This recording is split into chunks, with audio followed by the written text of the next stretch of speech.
அழகான சொந்த வீடு, காரு, மகிழ்ச்சியான வாழ்க்கை இதெல்லாம் யாருக்கு தான் பிடிக்காது?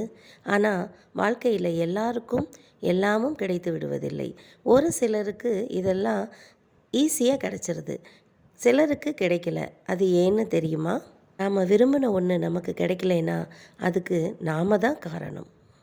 நாம் விரும்பினதெல்லாம் நமக்கு கிடைக்கும்போது மிக்க மகிழ்ச்சி அடைகிற நம்ம தான் அதே விஷயங்கள் அடுத்தவங்களுக்கு நடந்தால் அதை அதே மகிழ்ச்சியோடு ஏற்றுக்கிறது இல்லை. கூடவே நமக்கு கொஞ்சம் பொறாமையும் வந்துடுது. இப்படிப்பட்ட உணர்வுகளை நாம் வெளிப்படுத்தும் போது பிரபஞ்சம் நமக்கு இதெல்லாம் பிடிக்காதுன்னு நினச்சி நமக்கு அதை தர்றதே கிடையாது.